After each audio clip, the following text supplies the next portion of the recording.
Hello friends, तो आज हम स्टार्ट करने जा रहे हैं चैप्टर 3। तो चैप्टर 3 है प्लांट किंगडम। तो प्लांट किंगडम के बारे में हम डिटेल में पढ़ेंगे, है ना। तो शुरू करते हैं चैप्टर 3। तो सबसे पहले जो प्लांट किंगडम है उसमें जो लिविंग ऑर्गेनिजम्स आते हैं उनका क्लासिफिकेशन पढ़ते हैं, ना। तो कौन कौन से ऑर्गेनिजम्स को प्लांट किंगडम में रखा जाता है और किस तरह से उनका क्लासिफिकेशन किया गया है ना, समय के साथ साथ। तो उनको हम देखेंगे। तो सबसे पहला है आर्टिफिशियल क्लासिफिकेशन सिस्टम, है ना। तो आर्टिफिशियल क्लासिफिकेशन सिस्टम किस पर बेस्ड है? Based on superficial morphological characters, है ना। किस पर बेस्ड है ये? सुपरफिशियल मॉर्फोलॉजिकल कैरेक्टर्स पर, है ना। ऐसे मॉर्फोलॉजिकल कैरेक्टर्स जो हमें बाहर से दिखते हैं तो उनको हम सुपरफिशियल मॉर्फोलॉजिकल कैरेक्टर्स बोलते हैं, है ना। इस पर बेस्ड है। जैसे हम देखें तो कौन कौन से हो सकते हैं सुपरफिशियल मॉर्फोलॉजिकल कैरेक्टर्स, जैसे हैबिट, है ना। किसी भी प्लांट की हैबिट हमें पता चल जाती है और उसका कलर बाहर से हमें देखने पर पता चल जाता है ना। और नंबर क्या है प्लांट्स के वो भी हमें पता चल जाते हैं। शेप क्या है प्लांट की, है ना। शेप, ठीक है, शेप ऑफ लीव्स एटसेट्रा। ये सारे कैरेक्टर्स हमें बाहर से देखने पर पता चल जाते हैं, तो इसलिए इनको सुपरफिशियल मॉर्फोलॉजिकल कैरेक्टर्स बोल सकते हैं, ना। तो और इसके अलावा एंड वेजिटेटिव कैरेक्टर्स, वेजिटेटिव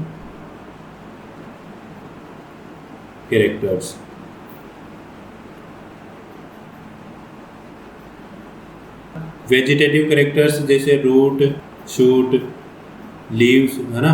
तो ये सारे किस में आते हैं? वेजिटेटिव कैरेक्टर्स में। तो किसी प्लांट में रूट कैसी है, उसका स्टेम कैसा है ना। और इसके अलावा ऑन द एंड्रोसियम,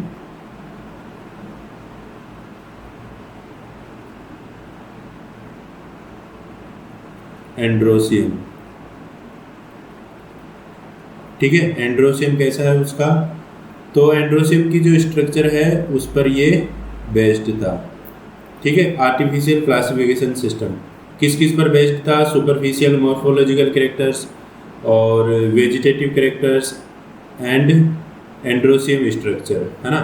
तो यहाँ पर देखो, ये जो आर्टिफिशियल क्लासिफिकेशन सिस्टम है ये पहले दिया गया था पुराने समय में, तो इसको एक्सेप्ट नहीं किया गया। क्यों एक्सेप्ट नहीं किया गया? यहाँ पर देखो, ये जो वेजिटेटिव कैरेक्टर्स हैं ये किसके द्वारा अफेक्टेड होते हैं? अफेक्टेड बाय एनवायरमेंटल फैक्टर्स, है ना। जो एनवायरमेंटल फैक्टर्स हैं जैसे वाटर की कमी होना, टेम्परेचर ज़्यादा होना, है ना, या मिनरल्स की कमी होना या अधिकता होना, तो ये सारे जो एनवायरमेंटल फैक्टर्स हैं ये वेजिटेटिव कैरेक्टर्स को अफेक्ट करते हैं, ठीक है। तो इस तरह से ये जो आर्टिफिशियल क्लासिफिकेशन सिस्टम है ये एक्सेप्टेबल नहीं है ना। तो हम लिख सकते हैं नॉट एक्सेप्टेबल, ठीक है। तो ये ध्यान रखना है। अब इसके बाद देखते हैं हम नेचुरल क्लासिफिकेशन सिस्टम। तो ये जो नेचुरल क्लासिफिकेशन सिस्टम है ये किस पर बेस्ड है? इसमें देखो, एक तो एक्सटर्नल फीचर,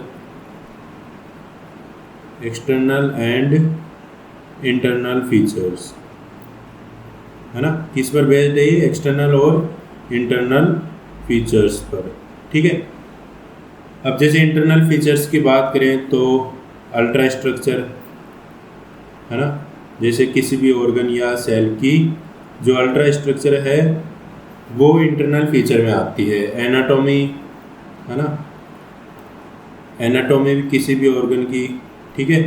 और इसके अलावा एम्ब्रियोलॉजी, जिसमें हम एम्ब्रियो का डेवलपमेंट पढ़ते हैं, है ना। एंड फाइटोकेमिस्ट्री,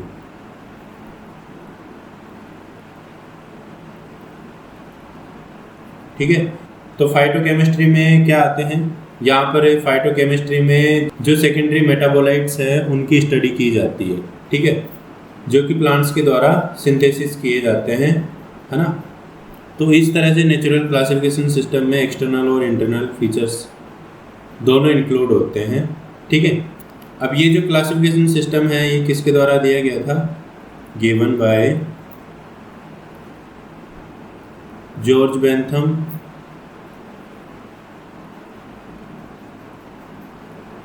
है ना, George Bentham and Joseph Dalton Hooker, है ना। तो ये दो साइंटिस्ट थे, George Bentham and Joseph Dalton Hooker, है ना। तो इन्होंने नेचुरल क्लासिफिकेशन सिस्टम दिया था। ये किसके लिए दिया था? फ्लावरिंग प्लांट्स के लिए, है ना, फ्लावरिंग प्लांट्स के लिए, ठीक है। अब यहाँ पर देखो ये जो नेचुरल क्लासिफिकेशन सिस्टम है ये एक्सेप्टेबल है। क्यों एक्सेप्टेबल है? क्योंकि यहाँ पर जो लिविंग ऑर्गेनिजम्स का क्लासिफिकेशन हो रहा है वो एक्सटर्नल और इंटरनल फीचर्स के द्वारा हो रहा है, ठीक है। तो यहाँ पर क्लासिफिकेशन करने के लिए ज़्यादा कैरेक्टर्स को लिया जा रहा है, इसलिए ये जो सिस्टम है ये एक्सेप्टेबल है ना। क्योंकि ये जो सिस्टम है ये थोड़ा एक्यूरेट होता है क्लासिफिकेशन के लिए, ठीक है।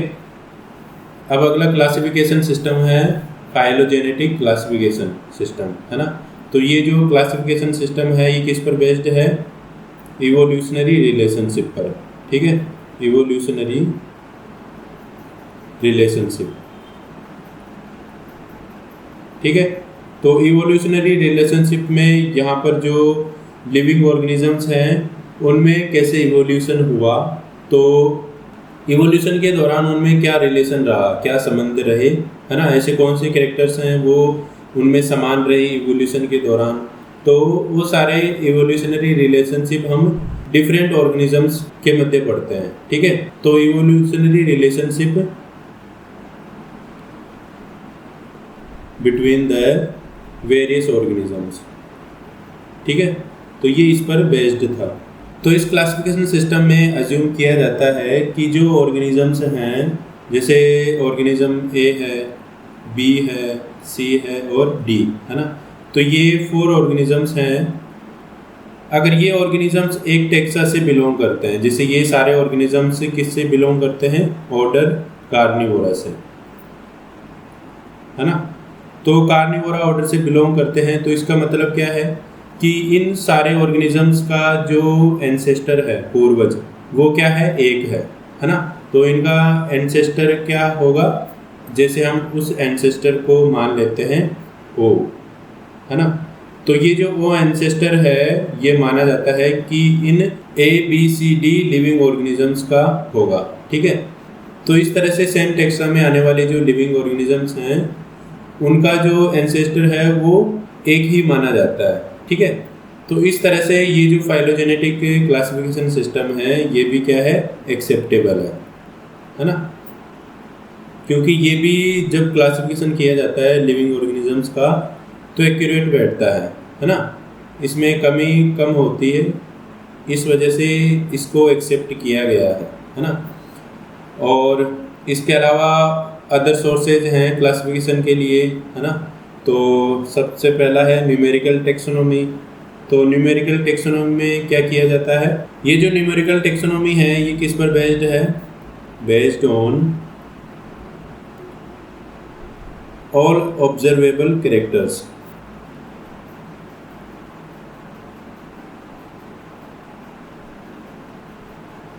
ठीक है। यानी जितने भी ऑब्जर्वेबल कैरेक्टर्स हैं वो सारे किस में आते हैं? न्यूमेरिकल टेक्सोनोमी में, ठीक है। अब ये जो सारे ऑब्जर्वेबल कैरेक्टर्स हैं इनको हम कुछ नंबर देते हैं, है ना। इनको कुछ नंबर देते हैं और कोड देते हैं, है ना। क्यों देते हैं? ताकि इनको याद रखा जा सके आसानी से। जैसे कोई कैरेक्टर है ना, जैसे कि कार्निवोरा में हम देखते हैं तो कार्निवोरा में जो कैनाइंस हैं वो लंबे होते हैं, ठीक है। तो इस तरह से ये जो कैरेक्टर है उसको हमने नंबर दे दिया 1, है ना। इस तरह से दूसरा कैरेक्टर है उसको नंबर दे दिया हमने 2, है ना। इसी तरह से हर कैरेक्टर को कोड भी दिए जा सकते हैं।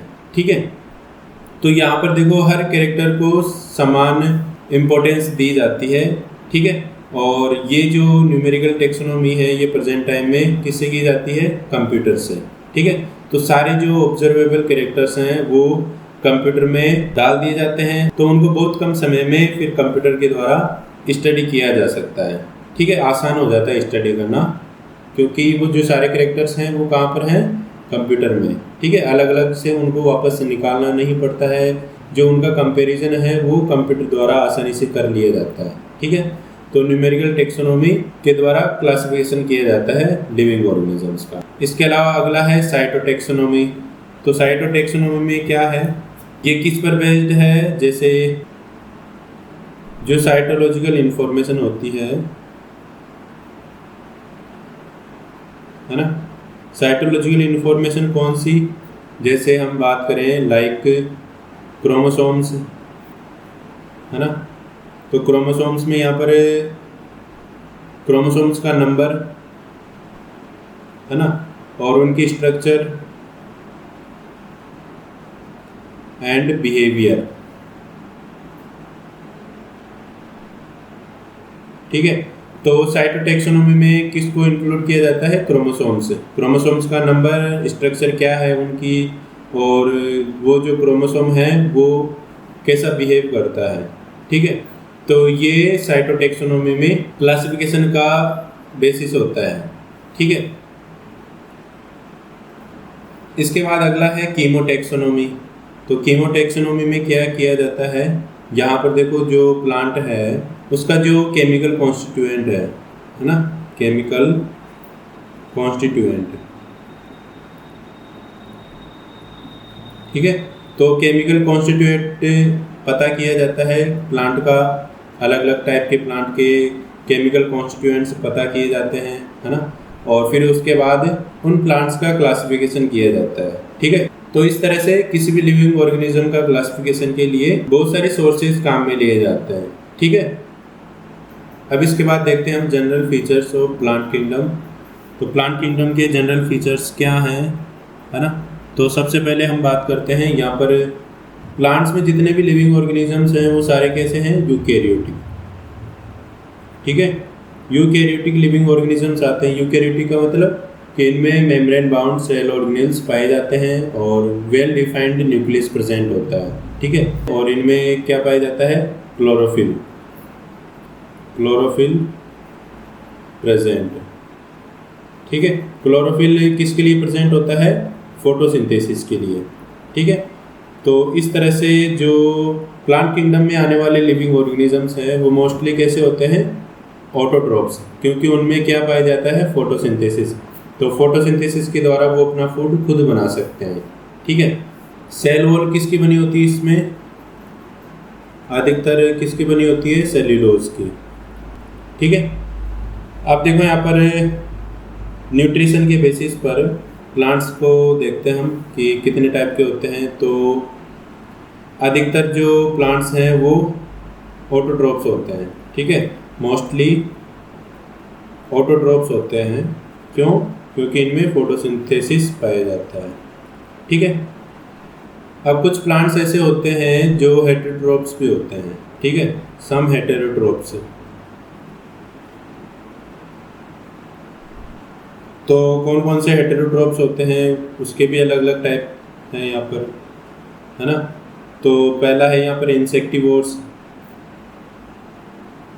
या इंसेक्टिवोरस प्लांट्स,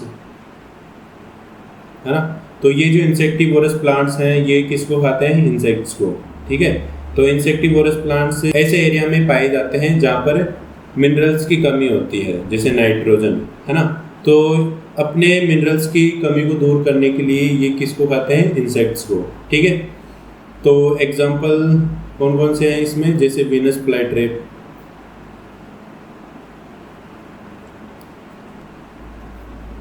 और ब्लेडर वर्ड। ठीक है, तो ये दो प्लांट्स हैं, वीनस फ्लाईट्रैप और ब्लेडर वर्ड, जो इंसेक्ट्स को पकड़ के खाते हैं। ठीक है, इसके अलावा और पैरासिटिक प्लांट्स भी होते हैं। पैरासिटिक जो कि दूसरे प्लांट्स से न्यूट्रिशन एब्जॉर्ब करते हैं। तो पैरासिटिक में एग्जाम्पल की बात करें तो कौन सा है, कसकटा। इसको अमरबेल भी बोला जाता है, जो दूसरे प्लांट्स से न्यूट्रिशन एब्जॉर्ब करती है। ठीक है, अब देखो जो प्लांट्स हैं उनमें ऑल्ट्रेशन ऑफ जनरेशन पाया जाता है। ठीक है, यानी जो जनरेशन है वो ऑल्टर होती है, बदलती रहती है। ठीक है, तो कौन कौन सी जनरेशन पाई जाती है, स्पोरोफाइटिक है ना, स्पोरोफाइटिक, और फिर ये स्पोरोफाइटिक वापस किस में बदल जाती है, गेमेटोफाइटिक में। ठीक है, और गेमेटोफाइटिक से वापस स्पोरोफाइटिक प्लांट बन जाता है। तो इस तरह से स्पोरोफाइटिक और गेमेटोफाइटिक ये दो क्या पाई जाती हैं, जनरेशन पाई जाती है जो बदलती रहती है ना। तो इस तरह से प्लांट्स में क्या पाया जाता है, ऑल्ट्रेशन ऑफ जनरेशन। ठीक है, अब इसके आगे की जो टॉपिक्स हैं वो हम अगले वीडियो में पढ़ेंगे। तो मिलते हैं नेक्स्ट वीडियो में। Thank you.